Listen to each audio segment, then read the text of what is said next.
Hey everybody, welcome to the Rhinestone Podcast. You've made it. This is episode 6. Now, why is episode 6 important? It is because 50% of podcasts do not make it past episode 5. So the fact that we've made it to episode 6 is amazing. And it's a testament, I think, to perseverance for just going for it and making it happen. You know, I'm really proud of myself that we've made it this far. It's incredible.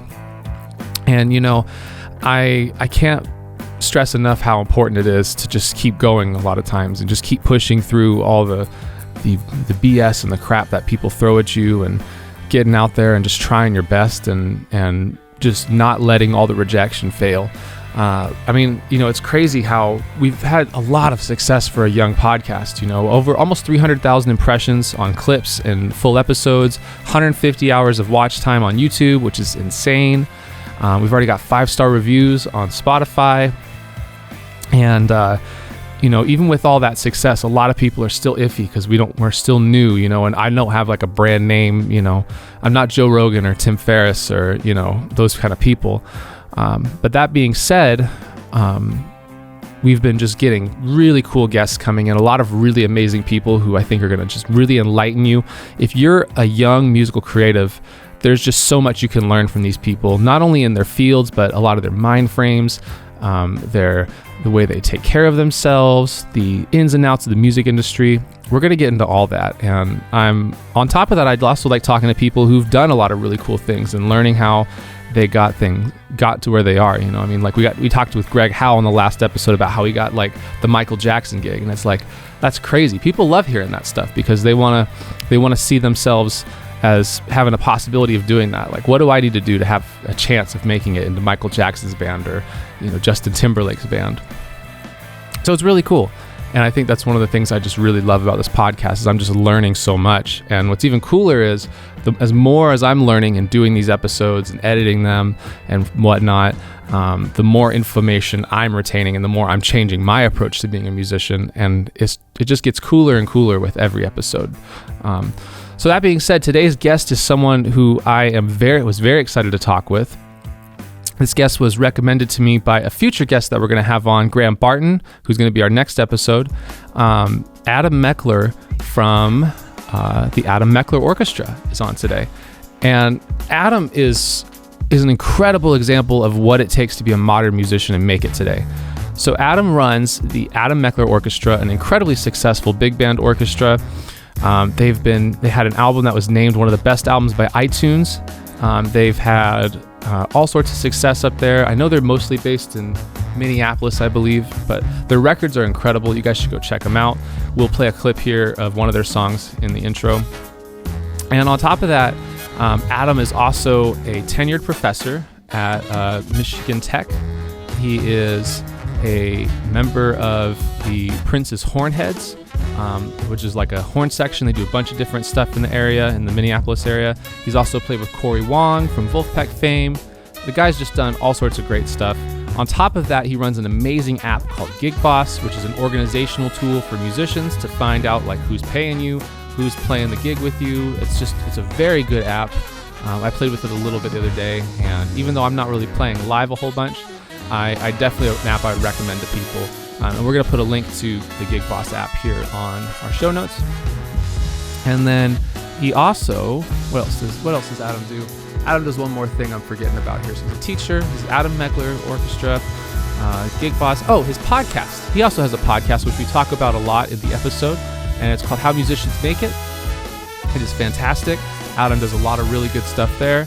And, you know, I really loved an episode he did recently where it's a solo episode, it's just him, but he breaks down how he did his latest big band gig and how he paid his musicians, how he got the gig, how he contacted the venue, how he broke down all the finances, how much musicians end up getting paid, what was the split at the door, how did he figure out, like, was it worth it, how about travel times, stuff like that. It's a great look into the other side of the music industry, the business side.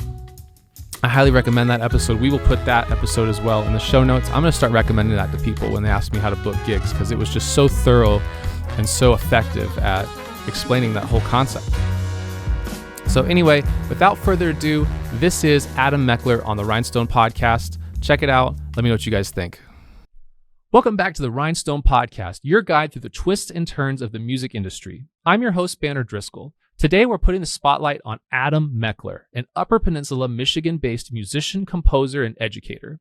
Adam's influence goes well beyond his melodies. He's not just the director of jazz studies at Michigan Technical University, but also an Edwards Instrument performing artist and clinician. He is the leader of the Adam Meckler Orchestra, an 18-piece big band that intertwines modern jazz with Adam's compositions.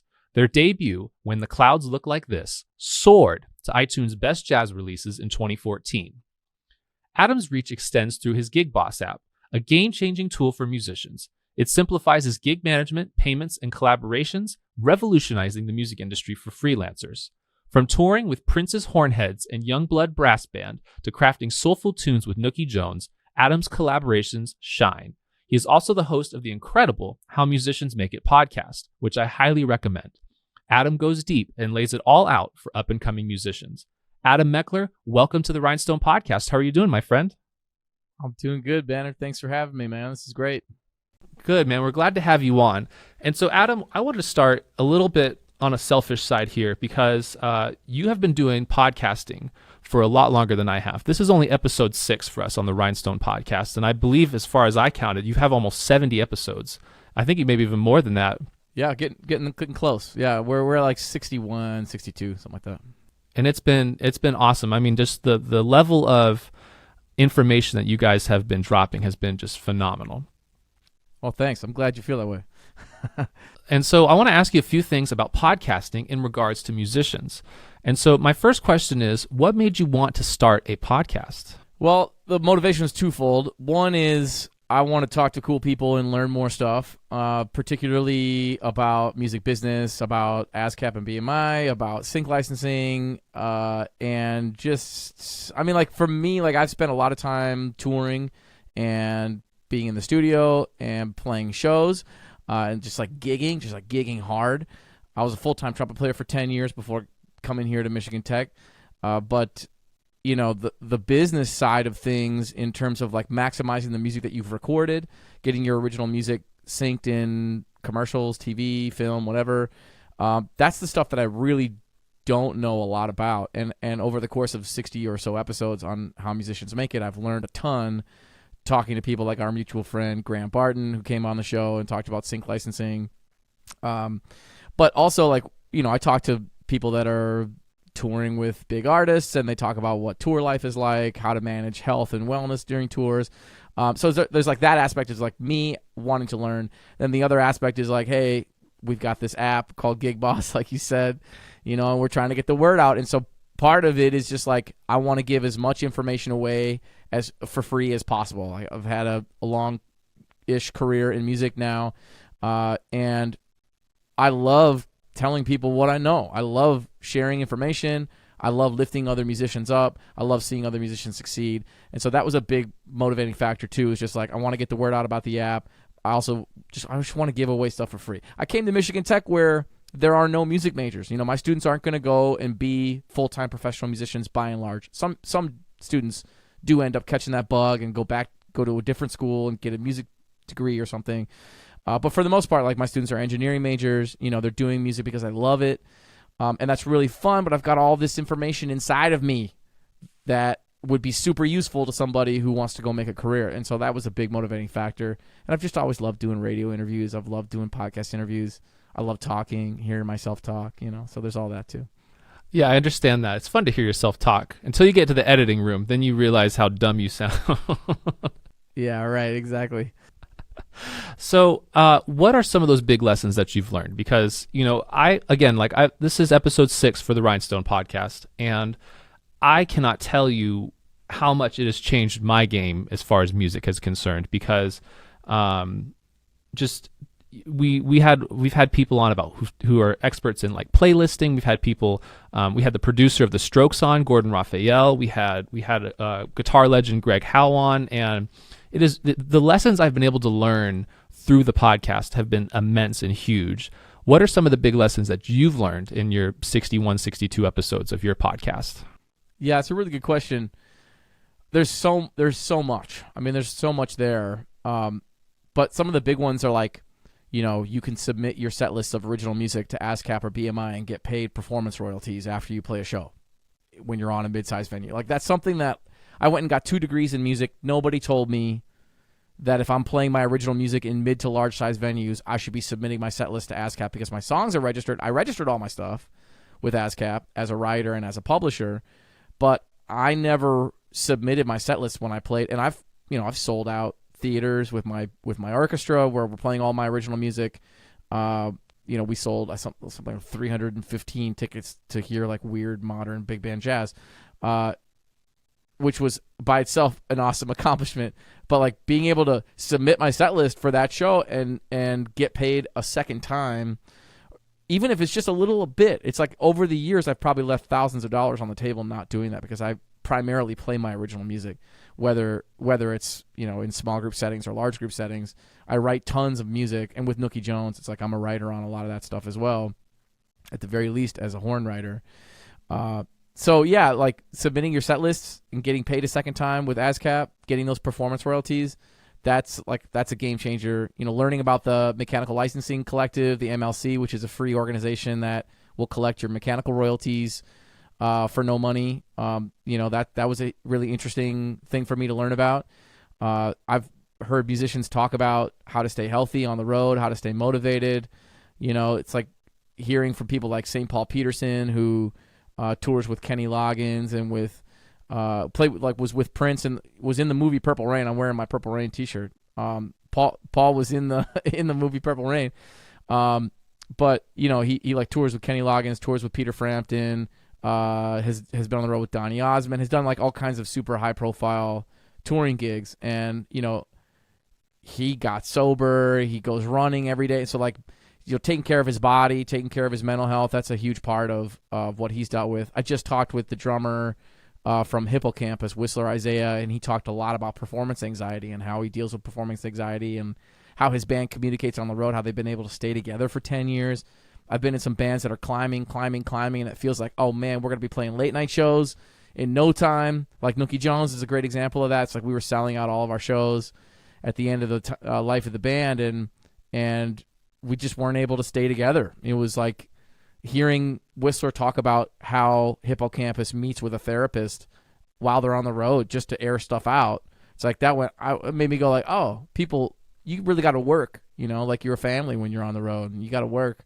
These are people that you see more than anyone else when you're touring a lot, and so you got to work at those relationships, like any relationship. So those are all great lessons, So it's like a wide variety of like music business, like purely music business things, and also these more conceptual, ethereal concepps of how to keep things together, how to keep going, how you should prepare for gigs, things like that. Some of that stuff I knew going into the podcast, but just talking with someone about it and kind of really breaking it down to the brass tacks is fun for me.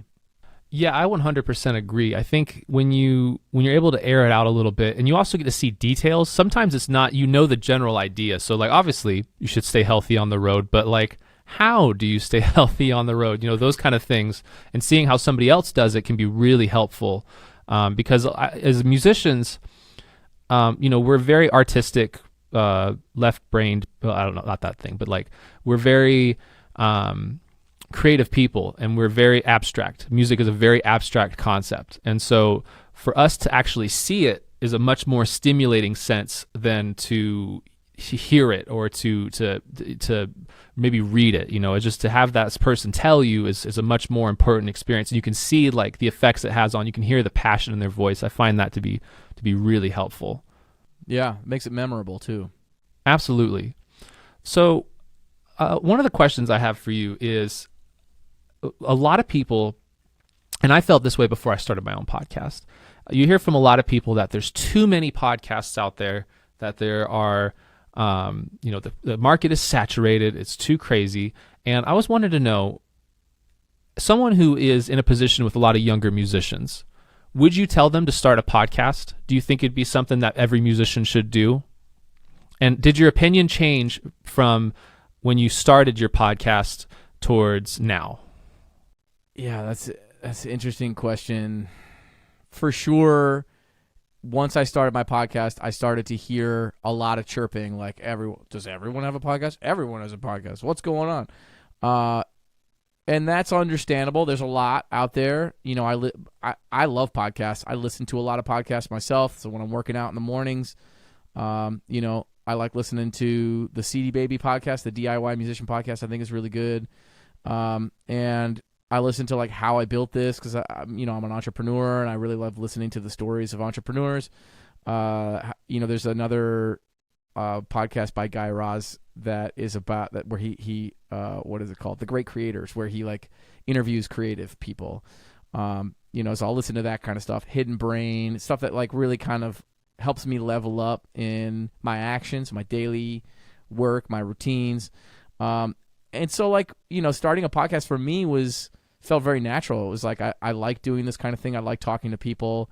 And I knew that I wanted to do something related to this. I actually almost started a podcast surrounding like listening to great old recordings and then breaking them down years ago, like 2012 or something like that. I was in my office and I recorded a handful of episodes and then I never released any of them.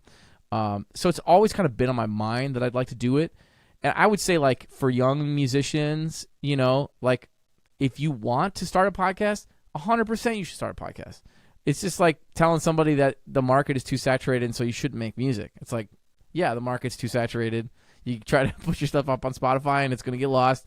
You know, it's like you have to kind of strike gold to make it onto a playlist, to get a thing with a bunch of plays, which is also something we break down. Like you talked about interviewing playlister people who are kind of like playlist specialists. Like I've interviewed a couple people like that on the podcast too, just to learn that stuff myself, and have been since placed on a few playlists and have a couple 100,000 streams on one of the tracks, which is nice. So it's like that. But it's like, why would you tell someone who's young not to make music because it's oversaturated? I mean, no, obviously. And so I think the same goes for podcasts. But I would say like, yeah, don't do it if you don't really like it, because it's going to take persistence. It's going to take time. It's going to take work. Editing the podcast is a lot of work. You know, I've gone through a lot of different processes. It's like trying to figure out the most streamlined way. I do a lot of things. I write a lot of music. I'm an educator. I'm an entrepreneur. You know, I'm playing a lot of gigs. I'm still traveling a lot. I'm playing a lot of shows. And so it's tough to like always have the time to do it and to be consistent. But that is a big part of the beast is being consistent. And then the other part is like, if you're trying to start a podcast, is like, make sure that you know what a good podcast sounds like. You know, try and connect with people who are already doing podcasts and go on their podcast. You know, it's like just getting in the scene and treating it a bit like a community will help you grow. But it's going to take time, and you know, you can get crazy with it. You can break it down all the way to like seeing how long people are listening to your episodes and going like, why did those people drop off there, and what can I tweak in my intros to make people stay longer? There's all kinds of stuff. You know, we rebranded our podcast to make it sound a bit more like what it is. Change the name of it. Yeah, man. You know, it's like that. It's a journey. I like it. I also wouldn't, you know, say that it's my main thing in any way, shape, or form. It's like, this is just an extra thing that I do that I like and enjoy and want to keep doing. I want to keep talking to people. You know what I found? I found that I'm better at talking to people now. You know, it's like my social skills have gotten better. I'm better at listening. I'm better at asking questions and like really paying attention to what people are saying when they're talking and looking for ways to learn more. It's like, that's something podcasting has taught me. I think that's a really cool skill. Oh, I couldn't agree more. I think it absolutely, you learn very quickly, like, especially if you go and edit your own podcast, you learn like, oh man, I sound dumb right now. Why did I ask it that way? Or why did I say that? Why didn't I ask a question in that moment? You know, there's a lot of that when I listen back, God. I go like, ooh, I missed an opportunity to... And so then the next time you do it, it's like you're getting better, just like anything, you know? You just got to keep going. Yeah, absolutely. Yeah, I think I have mixed feelings about people starting podcasts. I think you're 100% right that if you're not going to fully commit to doing it and being consistent, you shouldn't do it. You shouldn't. I think you should do at least a trial of like 4 or 5 episodes, you know, to figure out if it's something that you want to do. Just like, don't just do one and because it didn't blow up, quit. I think you should do like at least 5 And then, spoiler alert, it's not going to blow up. No, absolutely not. That's not how things but work. you know what? I mean, like, sometimes on the internet that can happen, but I mean, like, typically. Well, you know, you say that, but we've actually had a lot of success with our clips. Like we had one clip that has 250,000 views on TikTok. We had another one, but a lot of that honestly came from the artists that we had on the podcast. Like that came from a lot of their fan bases. So it's not as though like our fan base is here we are growing, but it's not like sticking to us, right. You know. And that's really the trick, right? It's like you get a big name person on your podcast, so you get lots of downloads on the first day, lots of downloads on the second day, people going to that episode again and again who come and see your podcast, and that's great. But also, like, I think it's better if you're focusing on great topics, focusing on telling a great story. It's like these are the things that really you should focus on, because whether or not you have somebody who everybody knows, that's sort of fleeting. And great, like if you can get all famous people to be on your podcast, awesome. Maybe then there's quicker growth. But I think if you want something that's really stable, it's like you really have to think more about storytelling, think more about presentation, think more about topics that are relevant, and think less about like, I need to get this famous person so their audience will download this one episode and then never come back again. Yeah, I think so too. I think it can be if you can get, was one thing we've noticed is getting one decently sized artist kind of can get you access to 4 or 5 because they see like, oh, he was on your podcast. Okay, it gives you a sense of legitimacy though. I think that's one thing that like, I'm not trying to play devil's advocate here, but I definitely, we've noticed with our podcast is like, okay, you know, we leverage the fact that we've had this person on, they were successful on our podcast to like, oh, you can be on our podcast as well. And so I think it's a balance, because obviously you're right. If it's just on the name brand of that artist, then you're going to fail, because you have to deliver, right? Like it doesn't matter how hyped it is because you had someone on, you still have to deliver a great podcast, because otherwise it's just going to fall flat. And but I mean, I think I 100% agree though about like the consistency of it, and also the having like an idea that you are, you know, like I think about like Tim Ferriss show. Have you ever listened to Tim Ferriss show? I totally know of that show. I don't think I've listened to it. Ooh, you're missing out. That's a good one, especially for entrepreneurs. I love it, 100%. Maybe I have listened to it, and that's why it rings a bell. But Tim Ferriss's tagline is.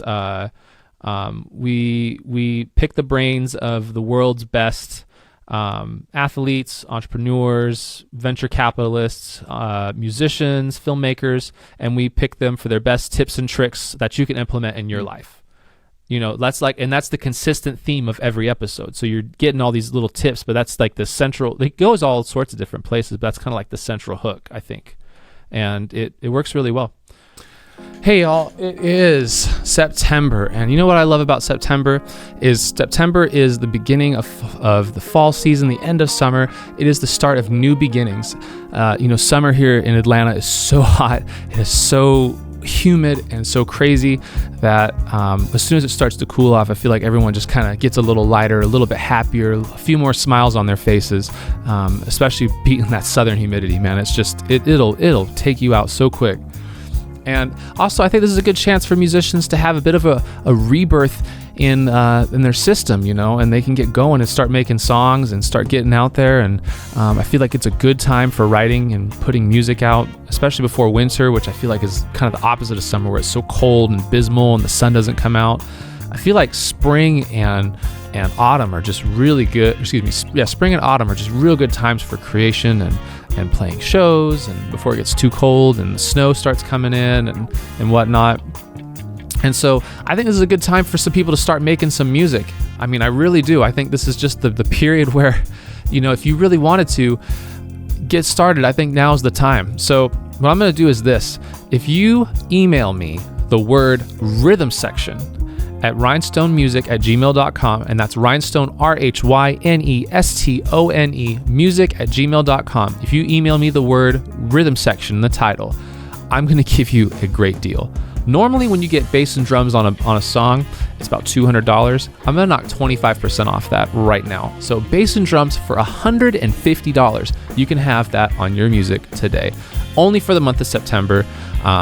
And as soon as it hits October 1st, this deal is over. This is just such a great way to get out there and get it going and make some great music. Rhythm sections, are the foundation of our music. We got a great rhythm section, and Erickson, our drummer, and Gabrielle, our bass player. The two of them together, they interlock, they make some incredible magic together. And they've just made so many songs on our roster just better and better and better and better and better.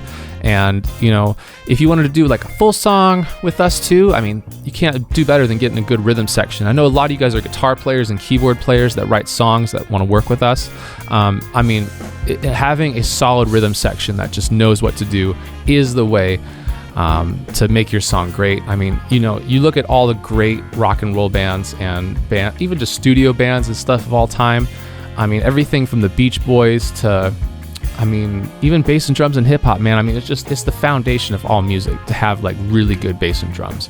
So if that's something you're interested, again, send me the keyword rhythm section in the title of the email. Send that to Rhinestone Music, RHY, make sure you get that Y, RHYNESTONE, music@gmail.com, and you will get 25% off your rhythm section. I tell you what, this is such a great deal, man. You're not going to find this anywhere else, this kind of musicians playing for you for this kind of cost. So let's make it happen. Okay, so you talked about time management, and that's something I definitely want to ask you about. With all the different things and avenues you have and you're doing, how do you manage your time? And you also have a family, I might add. You have a wife and 2 kids, am I right? Is that correct? You're right, yeah. 2 boys. And how do you manage your time? Because I feel like being a teacher, a band leader, a session musician, freelancer, all these different things you're doing, I feel like I would lose my mind. I do a lot of those things, but not to the level that you do, I feel. How is time management work for you, and what are some philosophies to maybe choosing priority in projects and things like that? Well, that's a good question. I'm probably slowly going insane. I do not sleep a ton, so I sleep about between 6 and 7 hours a night. I wake up early and I go to the gym early in the morning, and I started doing that about 2 years ago. And that has really helped. In a weird way, like before I started caring about fitness, I couldn't imagine fitting it in my day. Just couldn't imagine. Like there's no way I could fit this, right? And when I started going consistently, it became this thing where it was like, oh, actually, if I make time for it, then I feel more energetic. I feel more engaged mentally. I feel better when I go into the madness of the daytime, which starts with me coming home and bringing my kids to school. And then, up until this year, we've always had a kid home too. So it's been tough to get away if I needed to do some session work in my studio, in my home studio. For instance, you can hear in some of the podcast episodes, you can hear my family like yelling and talking in the background. It's like, that's a part of the game. When I'm recording trumpet, it's like everybody's either got to be quiet or I got to go somewhere else to record. I've got 2 spaces I can record trumpet. My office that I'm in right now, which is at Michigan Tech, and then my home office. But yeah, like balancing all of it is a challenge. Like I'm not gonna lie, it's a huge challenge, and I can't say that I'm super methodical about it. I'm not somebody who goes from 9 to 11 this morning, I'm going to send emails for Gig Boss, and then from 11 to noon, I'm going to practice, and then from noon to 1, I have this ensemble I have to teach, and then it's like I'm not doing that. But, the consistence for me are I got to hit the gym in the morning, I got to get time on the horn, I got to get the trumpet on my face. Trumpet will punish you if you don't play it, so I got to get the trumpet on my face consistently every day, hopefully more than once. And so when I was gigging all the time, that wasn't a problem because I would practice for an hour or so, get my stuff ready, maybe do some repertoire practice, and then I would run to a gig. Now I'm not a full-time trumpet player anymore, and so the relationship with it has changed a little bit, and it's like if I'm prepping for something, then I got to ramp up leading up to it, and I'll usually ramp down a little after like a larger event so that I can plug more time and energy into these other things. Sundays are for podcasts, so that's the day that I kind of set aside, and I go, I'm going to need a few hours to like edit this thing that I did. During the week is usually when I do interviews, at some point during the week. I'm a tenured professor at a university, and so, in terms of like the number of hours you have to work for the money that you're working for, it's not the same as like working at a Best Buy or something. Part of my job, 25% of my job, literally in my contract, 25% of my job is quote unquote research, which when you're a musician, that means practicing, that means writing, that means doing records, that means doing tours. And so the school will actually, pay for my travel when I go do events, either as an individual or with other bands. So there's a fleet of rental cars here that I can rent. They'll pay for my gas and the rental car. And so I can make it because I'm in the Upper Peninsula, I'm in a remote place now. I was in Minneapolis 10 years before this. He's like, I have to drive to Minneapolis. I have to drive to Chicago. I have to drive to Detroit if I'm going to play at a high level, which is what I do.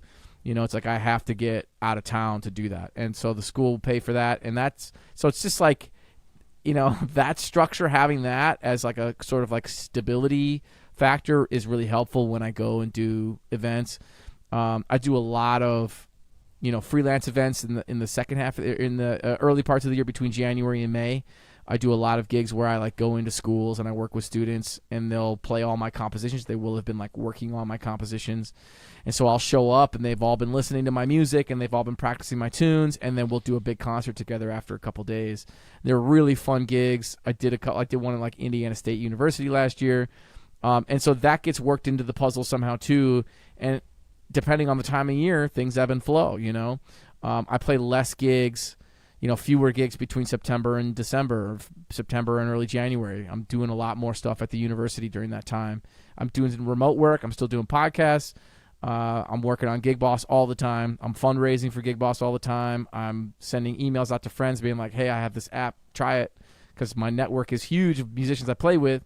So I'm just like, hey, try it. Tell me what you think. Do you like it? Do you not like it?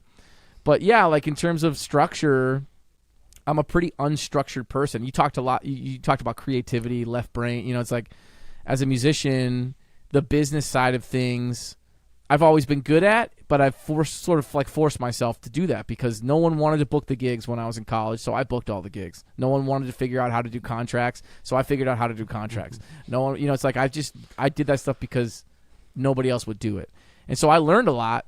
But I also, it's like I'm flying by the seat of my pants for a lot of this, and so I think it's good for musicians to know that like you love something, you just go and you do it, and you figure it out as you go. And if you stay around long enough, you'll get a lot of opportunities, and you'll be able to make time for them. Saying no is an art for sure, and I'm not good at that. But I love being busy. I love constantly. I still got time to coach my boys' soccer team and play with the boys, play ping pong, play Tony Hawk 4 or whatever. It's like I love hanging with my dudes. They're 5 and 8, and I'm trying to be more mindful about that too. Like, man, I have to make sure that I'm carving time out for those guys so that I don't blink and like they're in high school or they're in college and they're gone. It's like I want to make sure that I'm present. And so you'd be amazed, man. When you start having kids, you go like, what did I do with all the time that I had? What was I even doing? It's like now so much of my life is like making sure that these guys eat their food, making sure that they got their teeth brushed, making sure that they got outfits, they get to their after school functions. You become more efficient with your time when you start a family, or when you load a lot of stuff onto your plate. If you're not somebody who's going to start a family, it's like you figure out how to become more efficient with your time. And so that's really where I'm at now, is like, how can I be the most efficient? As soon as we're done, I'm doing a TV interview. It's just like, just loading it, and then come home and try to be present for my kids. But isn't that randomness kind of exhausting though? Like, I need a lot of structure. I'm the exact opposite. Like you say, oh, I'm going from this to this. Like, I am very much like, all right, I have to be up by 10. I had to be up, shower, ready. I need to be at the studio by 12:30.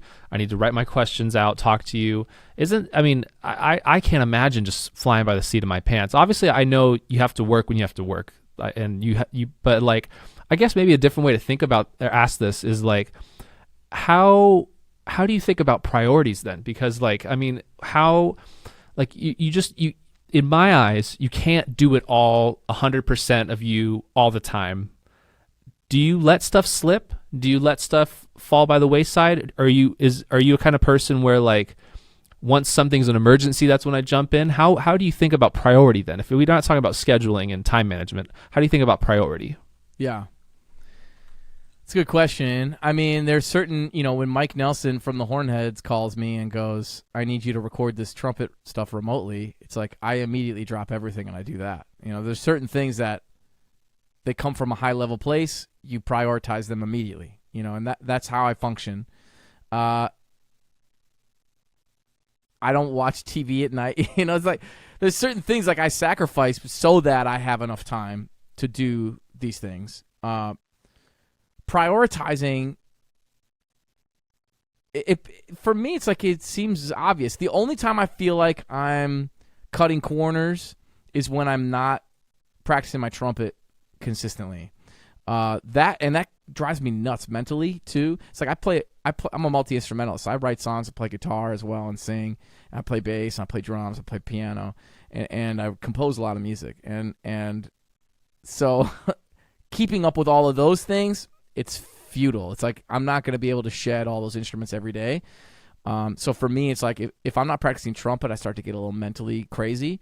But that's the one thing where I feel like, I don't remember how you put it when you asked the question, but where I feel like I'm kind of letting things fall by the wayside. It's like for me, it's trumpet that ends up taking the brunt of the hit so that I can do these other things. But I'm creating all the time. I mean, like I'm hungry to create. And so I come home from a long day of whatever I was doing and I sit down and I play guitar and write songs. Like I'll sit next to my wife while she's hanging and reading and I'll just write a song and play guitar and she'll read.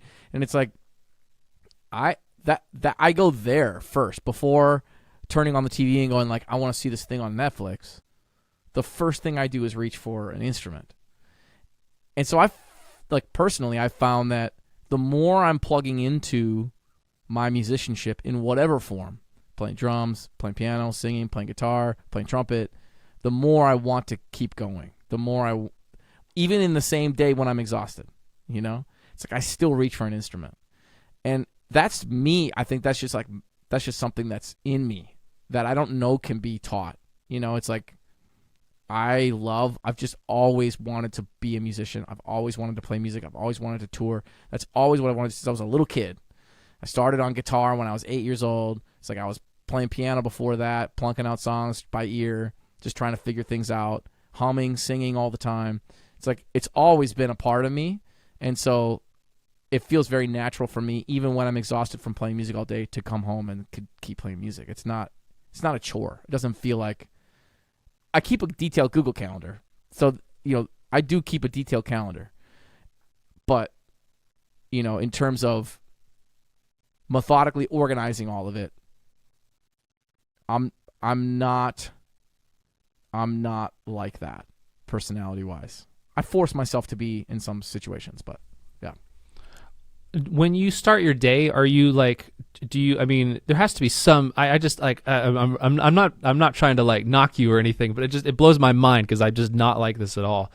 When you start your day, do you make like, all right, like I have to get this, or maybe at the end of the night or whatever, do you say like, all right, I do need to send that person an email for Gig Boss. I need to reach out to this venue promoter. Are you doing anything like that? Like where you have an idea of what you're trying to do, or is it just like all in your head, like figuring it out as we go? Like, because that's what it feels like. You're making it sound like it's just, it's all by feel. Am I getting the right idea there? Or are you like, for me, like I before I go to bed every night, like you can even see my notebook here because I have detailed notes of like, this is what like the next 2 days looks like for me, like just, it's awesome. Yeah. That's just, I can't imagine. So do you have any like lists or anything like that?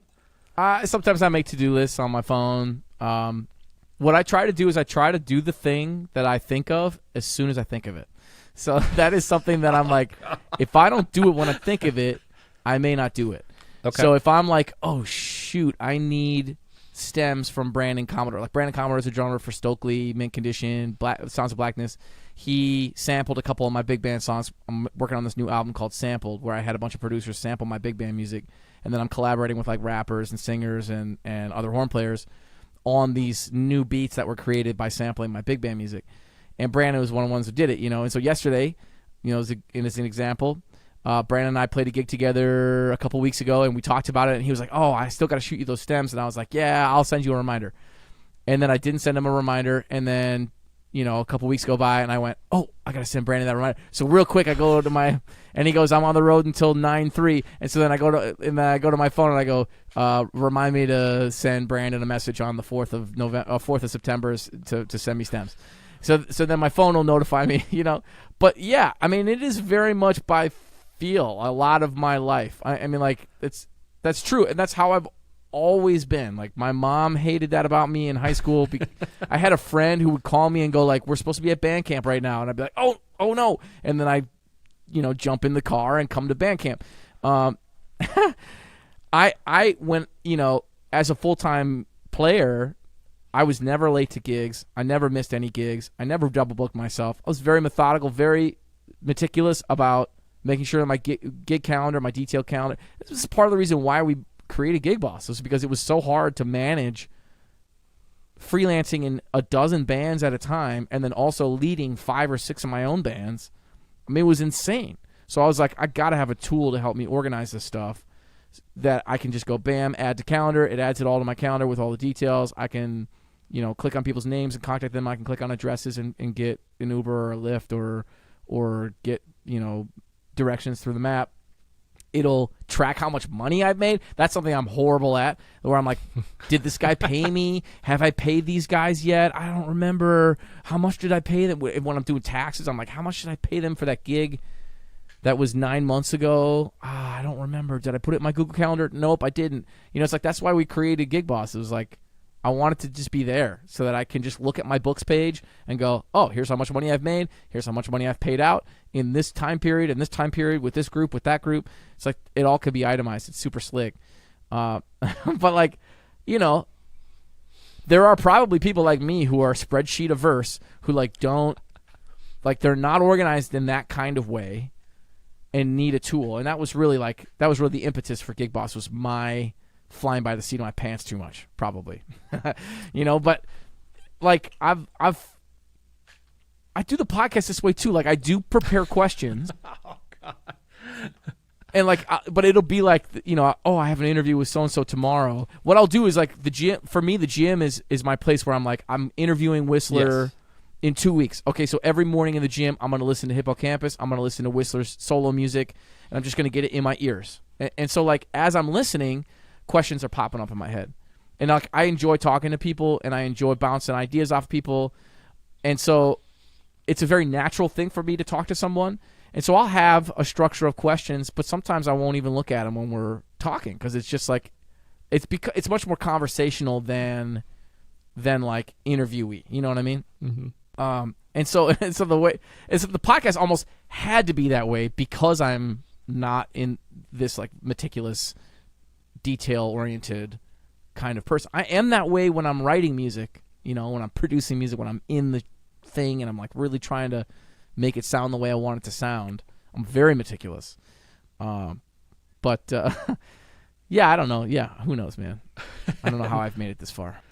Yeah, man, it's blowing my mind, because I like, even the podcast stuff, like I have like criteria for everything. Like, I need to have at least 10 to 15 hours of research. If they've written a book, I mean, I listen to all your albums, at least your orchestra albums, which are great, by the way. Everybody should go check them out. I love the first one. The first one's my favorite for sure. What is it called? Something about the clouds. When the clouds look like this. Yeah, that's it. That was my favorite one. Busta Jones is a jam, bro. Yeah. I thought that was one of the ballsiest things I've ever heard, is someone open a big band album with a drum solo. I know, right? Isn't that wild? That's so awesome. The crazy thing too is, like, we're told, I think, or at least we get this message that, like, you got to hit the chorus first. It's got to be it's like the most catchy thing so that people won't skip your song.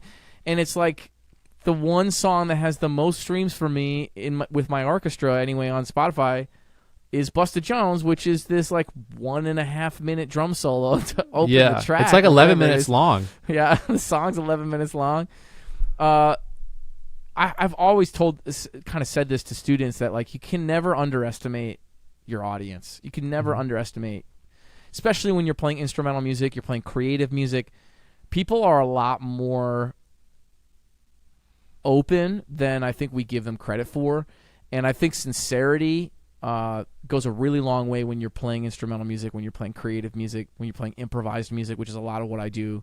I also play a ton of funk, and I play like singer-songwriter kind of stuff. But like, I love like when I'm playing trumpet, like I love playing instrumental music. I love improvising, and so I try to be intentional about like telling a story before I play a song, so that people have something to listen for when we're playing weird creative music that people aren't really intellectually prepared for, in terms of like maybe they didn't study music in college. I think a lot of jazz musicians just like play music for other jazz musicians, and I think that's lame. So I really try to bring people in, and Busted Jones is one of those things where like I love drum and bass stuff, I love hip-hop music, so I wanted to put some elements of that, and so like I started writing that song by beatboxing and then playing that bass line that comes in. It's like ball bit, right? And it's just going like, I was just like doing that and playing piano. And I did that for the drummer. I was like, do whatever you want. And he prepared his drums. He put like cymbals on the drums. He did all kind of trying to make it sound like a drum machine a little bit, and just crushed it. I mean, like, that's Adrian Suarez who plays that intro, killing drummer, great photographer too. Yeah, that's awesome. What's funny is I didn't pick up hip hop at all. I was thinking it was kind of like if Tony Williams was in a big band, was the vibe I got. Like I know it's just probably not that hip hop feel at all, but I just, the intro definitely gave me like Tony Williams vibes. I thought like it like felt just the like it's a weird way to describe what he does, but kind of like angled swing, if that makes sense, where it's like, you know, Tony Williams just is the master of that in my book. Yeah, I think I've called it broken swing a lot of times. I don't know if I think other people have used that term, but I don't know that it's not like the Dilla feel, but it's like it's still in time, but like a lot of people thinks he does like fives and sevens and stuff like that, and where it's just so like it's weird. But I that's what I picked up on it, and I love it. I think it's really good. So I wanted to ask you about the Adam Meckler Orchestra. Yeah. How did that come together? And, you know, I mean, I think for me, one of the big things is like a band that big is 18 pieces, I understand. Is that correct? That's right, yeah. What are some of the challenges of managing a band that big? Because the biggest band I've been in is 7, and it was a nightmare. Getting everybody to show up, I mean, it's chaos. Yep. How did that band come together, and what are some challenges of managing a band that big? It came together when I was in my master's program at the University of Minnesota. I was doing a trumpet master's, and you know, I wanted to do a second recital that was all jazz music, and I had been writing a whole bunch of big band music. I grew up playing in big bands. I gotta say, like, I don't listen to a lot of big band music. Like, that's not the thing that I love the most. Like, I can't entirely say that, I guess. Like, I love Maria Schneider's music. I love John Hollenbeck's music. I love Count Basie Orchestra, that like old school. I love Thad Jones, Mel Lewis big band. I've spent a lot of time playing that music in big bands growing up, just like being in school. The big band is kind of like a part of the school infrastructure, for better or for worse. And so like I grew up in that. But when I started my band, I thought I want to make my own music. I don't want to make stuff that sounds like Glenn Miller or sounds like Duke Ellington. I don't want to do that. I don't want to, or even Thad Jones. Like, I want to do stuff that sounds like me, that sounds like my influences. And I grew up listening to jazz, but also listening to R&B and hip-hop music, because I grew up in the 90s. And that was America's popular music in the 1990s. So I listened to a boatload of hip-hop music and R&B music, like All for One and Casey and JoJo and like all these like real famous slow song kind of R&B things, and then a whole bunch of like Jay-Z and Ludacris and Mace and Eminem and like all these artists that were huge. Puff, that were just like huge in the 90s, Black Star. And And so a lot of my newer work with the orchestra is collaborative, and it's working with hip-hop artists and working with singers. And, logistically, just dealing with the 18-piece orchestra is a nightmare because you're trying to get, we just played a show in Minneapolis a couple weeks ago, and I had to make sure that all 18 people could be in the same room at the same time for a long rehearsal. And then I had to make sure that everyone could be at the gig the next day. And so getting professional musicians, a lot of them who are full-time players who have 2 nights off in a row, a Thursday night and a Friday night, is by itself a nightmare. So I got to book, 6-8 months in advance when I do stuff with the orchestra. But it's also not a band in the way that Nooky Jones was a band, where it was like the same 6 people on every show, and every now and then we might train someone into sub if somebody, like if Kevin was on the road with Corey Wong, or if Andrew Foreman, the bass player, was on the road with Devine and the Vagabonds or something, or if I was on the road with Youngblood. It was like we had to occasionally find people that could like learn the rep, but like the band was a band, and we memorized all the music, and whoever subbed couldn't look at sheet music. They had to wear suits, they had to do the moves, they had to do everything that we do as a band. And my orchestra is like, they're sheet music. I write all the music out. These are, like you said, 11-minute songs. So it's not like I'm going to ask people to memorize them and be the only person who ever plays second trombone in the band. My personnel is very consistent, but also I do make a lot of changes in personnel depending on who's available. And it just is what it is. I try to maintain the core members of the group because the band really does have its own personality in terms of the individual personalities of the musicians becoming one macro personality, and then along with my compositions and sort of those people knowing the kind of things that I'm into and how I want them to interpret my music. But yeah, it's like I do have to make a lot of adjustments and a lot of changes, and it's like I deal with a little, like, I was never really an anxious person ever, but organizing the orchestra has recently made me a little anxious, and a big reason is because no matter what, there's always something that's going to happen. I'll be driving, I got to drive 6.5 hours to Minneapolis.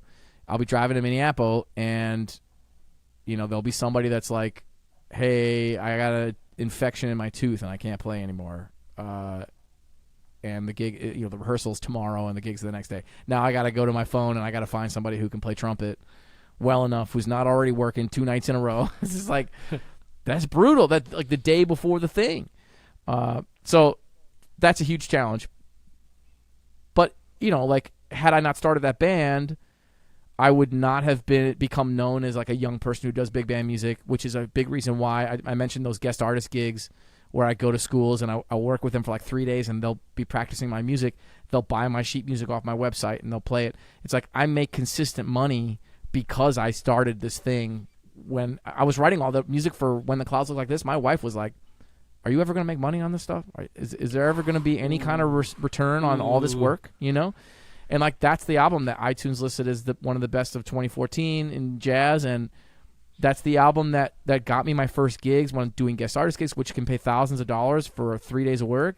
And then I got this gig at Michigan Tech University. I don't have a doctorate, I got a tenure track gig because I spent 10 years running my own big band, writing my own music, grinding it out, as a freelancer as well in a whole bunch of different contexts. All that stuff got taken into account. But if I hadn't done my big band, like I wouldn't have gotten all these opportunities. And so the money isn't always directly related in the thing. I did break down the show we played in Minneapolis. I broke it down on the podcast, so people want to know what kind of money a band like that makes and how we pay each other. That's all. I laid it all bare on a recent episode of How Musicians Make It. Fantastic episode, by the way. I listened to the whole thing and loved it. I love, like, I think we're very similar in the fact that we're both like musicians, but we're also very business oriented people. And so I like the numbers. I like seeing like how much you paying those guys, and how much do rehearsals cost, and where do you rehearse, and how did you get in touch with the booking agent? I thought it was a fantastic episode. I highly recommend it. I'll put it in the show notes for sure. Cool. It's a great episode. You've talked a lot about a few things here, and so obviously we've talked about the orchestra and your composition and your freelancing. We have talked about how everything is kind of feel for you when it comes to like priority and stuff like that. We've also talked about your practicing and composition. how do you think about practicing versus composition? Do you make separate times for each? Is it one of those things where like practicing can lead into composition and composition can lead into practice? Is it structured for you? How do you think about those two subjects? What's the differences for you as far as like your approach to them? And what are you working on right now in regards to both? Yeah, cool. It's a good question. I am very much when I'm playing trumpet, I'm practicing trumpet. And so I'm doing fundamentals and I'm not thinking about writing, and writing doesn't usually happen from the trumpet. In the early days it did, because I wasn't good at piano, I wasn't good at other instruments. And now when I'm sitting at piano can turn from I'm just sitting here for fun, screwing around, into a composition very fast. And that is frequently how things get written with me. Same with guitar. I'll just pick up guitar and I'll just be playing, noodling, screwing around. I'll be like, oh, that's cool. And I'll loop it and I'll start writing lyrics.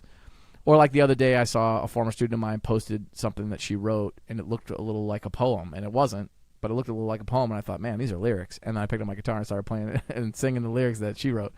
And so, that kind of thing can happen, but shedding for me, like really practicing, like the trumpet, it's very important for me to get lots of time with the horn on my face, really focused just on the trumpet, not thinking about like, I got to write a tune, I got to do whatever, I got to keep those things separate.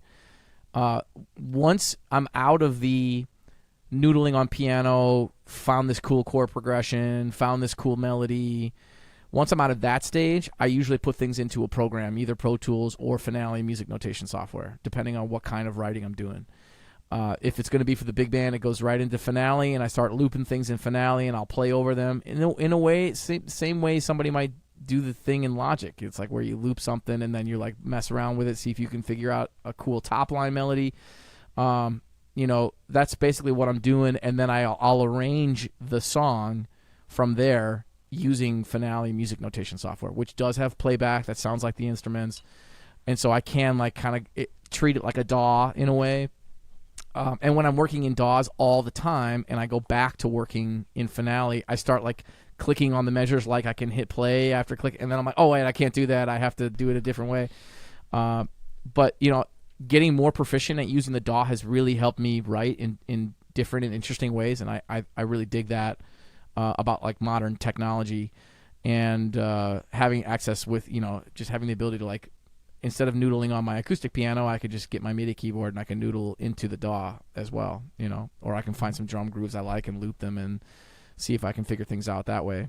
But a lot of times it's, separate when it's trumpet, and with everything else, it's like it's fair game. A composition's probably going to come out. So everyone, like I was saying in the last ad, fall is a great time of rebirth for musicians. And a lot of times it's not about even making new music. A lot of times it's about getting your business in order. I can tell you right now, with Rhinestone, I'm trying to get everything organized so that we can become a real business and become legitimate and everything like that. And I can tell you right now, I wish I had made the effort to get everything organized in the beginning. Now, I've done this as a musician because it's a little bit easier than doing a business and whatnot, but if you don't have your stuff organized in a way that's easy for people to find, that makes it you presented in the best possible light, that tells people exactly who you are and what you do on your social medias or your Spotify or your Apple Music, then guess what? People aren't going to know what you do. They're not going to follow you. They're not going to become obsessed and love you. They're not going to tell other people about you. And it's a few simple things most times that will lead people into becoming huge fans of you. But you have to give people the message. You have to communicate with them on their level. And one of the best ways I think to do that is to get some help from somebody who can do this for you. Now, I've been doing the music game for about 20 years now. I've worked at major labels. I have managed a band that had a positive cash flow, which if you've managed any band, that's almost near impossible, but I did it.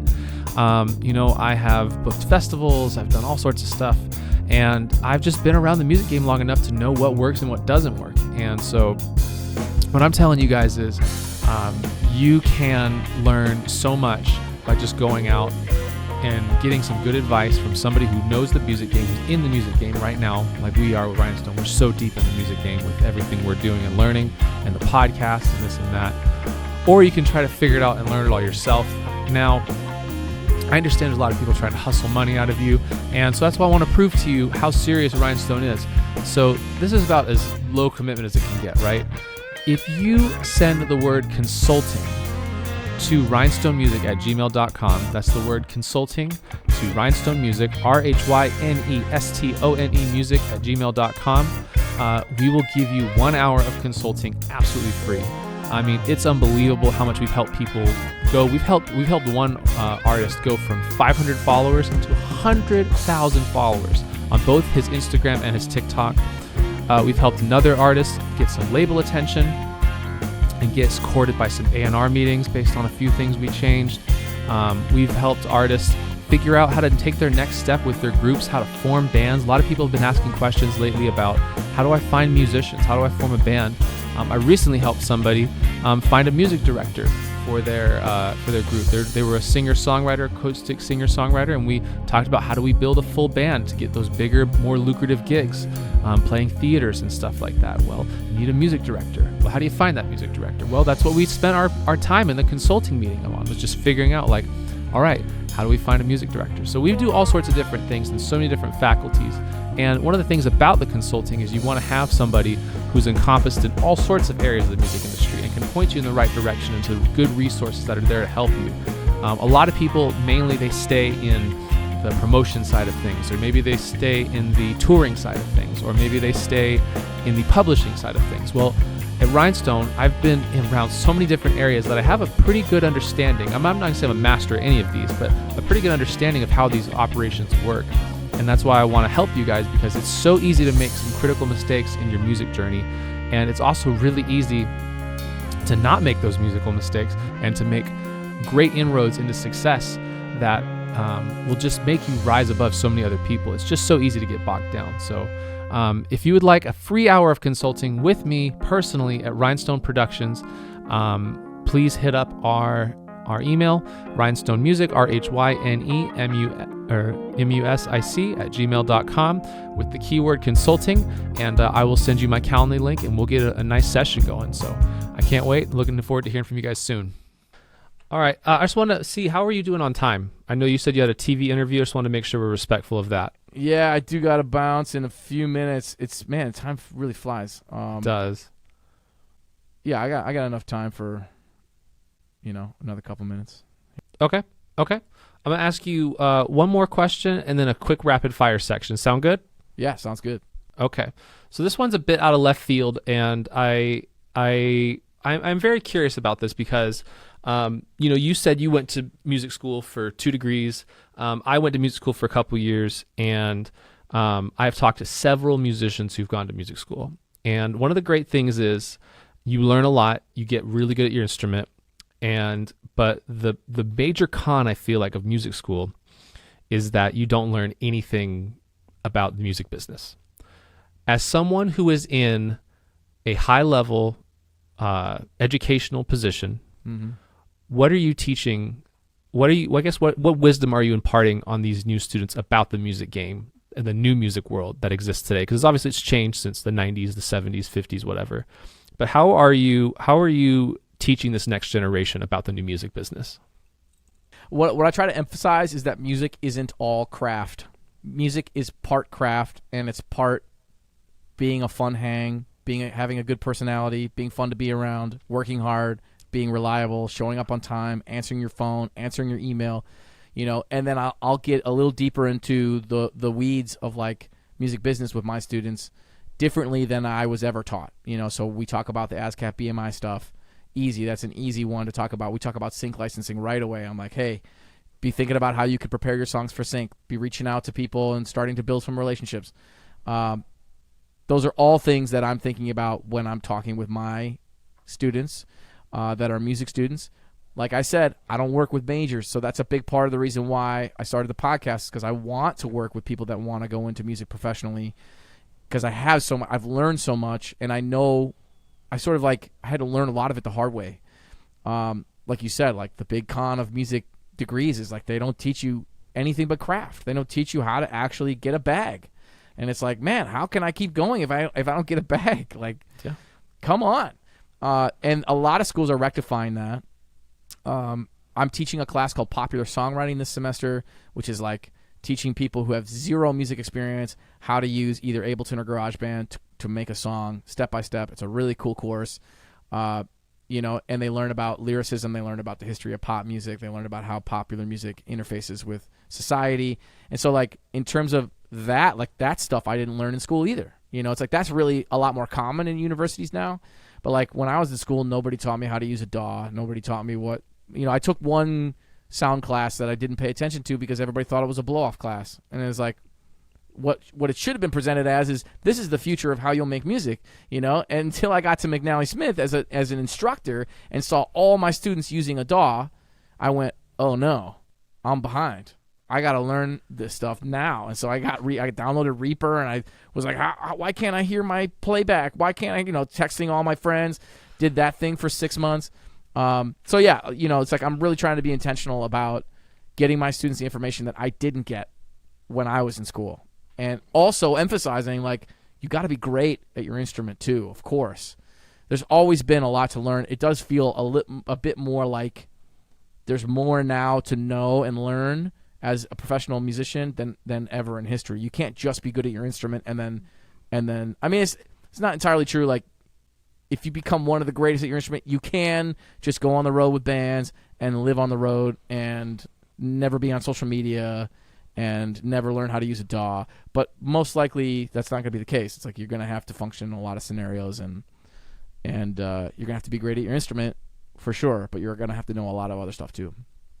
And it's not sustainable either. Like you might be able to hold that gig for a little bit, but 10, 20 years down the line, if you don't learn those other skills, other people will pass you quickly. Like, you know, I mean, it's just, you know, you get, you know, go to guitar, you get Eddie Van Halen, and then, you know, a couple years later you get Yngwie Malmsteen, and you get all faster and faster and crazier and flashier guys, you know. So even the prodigies, if you're not on top of your game with the music business stuff, you're going to fall behind anyway. Yeah. You know? Yeah. Well, awesome, Adam. I have a couple rapid fire questions for you, and then we can wrap up this podcast. That sound good to you? Sounds great, man. Awesome. What was the last album to blow your mind? Jesse Volume 3 by Jacob Collier. Ooh, good pick. Any particular songs? I have listened to that album front to back 9 billion times. I don't know what to pick exactly. I will say another record I've been listening to a ton is Where the Grace Is by My Tree. My Tree is one of Caroline Davis's bands. Caroline Davis is an amazing alto player and singer out of Brooklyn. But yeah, Jesse Volume 3, ridiculous. Yeah, some great stuff in there, man. He's what a wonder kid that guy is. I talked to a lot of people who like hate that stuff. But really? Like, I kind of like the bonkers nature of it all. Yeah, I mean, I think it's definitely, it's not like something I listen to regularly, but I respect the craft of it and how leveled and detailed he is with it. And he's great on social media too. I mean, just some amazing, and you can't deny his talent. Like, the guy's on another level. All right. Who is an artist that you think deserves more attention? I just mentioned Caroline Davis. I might as well go with Caroline. Okay. Caroline's amazing, doing a wide range of things, from like kind of indie rock kind of stuff to like crazy modern jazz with like string quartet to like electronic music. I mean, like, she's incredible. Awesome. If you lost all of your gear and had to start over with only $1,000, what would you get? I would get a $250 trumpet. I would get a $500 bass, and I would get a bass amp. Okay. And that's and you just start gigging? I'd just start going. I'd start going on bass. Sometimes people are like, what would you do if you lost all your teeth? You smash your teeth out in a car crash. I'd be like, I'd play bass. That's it. I'd play bass. Bass and drums. Just going for it. Yep. Who is a composer that you look up to? Maria Schneider. Okay. Maria Great Schneider's answer. the first one that came to mind. I mean, there's a lot of people who I admire. A lot of people. Maria's music, you can't find it on streaming, so go to Artist Share and find Maria if you're interested. Lots of YouTube stuff too for her. She's got a lot of YouTube stuff. You know, she turned David Bowie down. Do you know that? You know that story? I know that she worked with Bowie on something. She was, so you know the last album he did, Black Star? Yeah. The Blast. So she apparently the story goes, I've heard from a few people, is that Bowie went to her, because I think Maria Schneider does an orchestra, some club in New York, and he like personally went there in like a trench coat and hat and was like, hi, like, I want you to make my next record. It's going to be my last record. Yep. And she was just like, no, I don't like you. I don't know you, who you are. And like turned him down, and he kept going back to this club like every week, and she kept turning him down. Meanwhile, Bowie's dying of cancer. Right. And then apparently he was like finally after like 5 or 6 weeks, she was just like, I'm not doing it. You need to go ask Donnie McCaslin, and bring he's the only person who will do it. And of course, Donnie McCaslin's like, Bowie, yeah, absolutely. Let's jump on and do it. Go. You know. Maria's the boss. I'm not surprised by that at all. Maria's the boss. Yeah, could you imagine that? I would, if Bowie was begging me to make his record, I'd be his last record. Maria has won 8, 9 Grammys. I mean, like, for classical music and jazz music, she's unreal, and she can do whatever she wants at this point. You know, Donnie she's great. Plays in her band, so I'm not surprised Donnie maybe met her maybe met Bowie in those situations, and that's how he got looped in. Yeah, you know? Yeah, which is crazy. Just fun little story. I love hearing that. What do people get wrong about being a musician? There's laziness going on, or like there's a certain like envy to people who are really chasing the thing that they love. And I don't know, like that's going to happen because people are working jobs they hate, and they're going to look and go like, why can that person do the thing that they love and why can't I? And really the question is like, what are you willing to sacrifice to make your thing happen? And that's what you got to do. And so I do think there's some misconceptions. But yeah, I don't know. I mean, like, you're in a bar and you're playing in a cover band and people are asking for certain things. It's like things can get ugly, but for the most part, people are awesome and they want to see you succeed, I think. That's awesome. And then the final question, what is a failure that has made you the musician you are today? Failure. I don't know. What is failure? Failure is just learning, right? What? I mean, you're sort of implying that with your question. There is no failure. There is no failure. There are things that I listen back to and go, I was at that stage. Okay, I don't really like that anymore. I don't think I would play like that anymore. I don't think I would write like that. I know for sure I wouldn't write or play like that anymore. But that's a snapshot in time, and that's okay, you know? And I'm really trying to adopt that mindset. Failure, you know, I've had times on gigs when my chops gave out, and that doesn't feel great. That to me is that's just a preparation thing. It's just like you got to be prepared. And so those are learning moments when you go, all right, I wasn't ready for that. I've also had times when I like had a horrible influenza right before leaving for a tour in Europe with the hardest band I've ever played with Youngblood Brass Band, you know, where I get to the airport and I'm like, finally don't have a fever anymore. And I'm just trying to get my chops back in shape because I could barely play the previous 4 or 5 days. And then I have a gig that night playing as loud and high as I can for 90 minutes straight, and I just get destroyed. And it just is what it is. Luckily, you're on the road for 6 weeks, and you're going to get your chops back in a couple of days.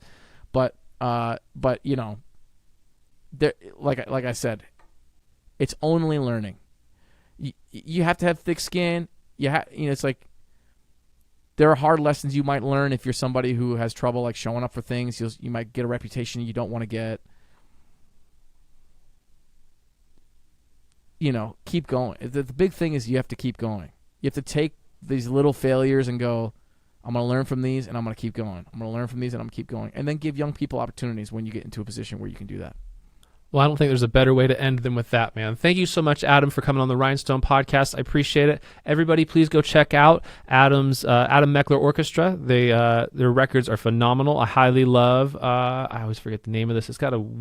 It is When the Clouds Look Like This. That's right.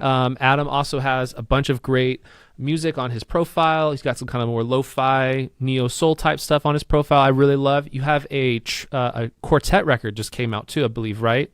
Yeah. A quartet record? Quintet, yeah. Quintet.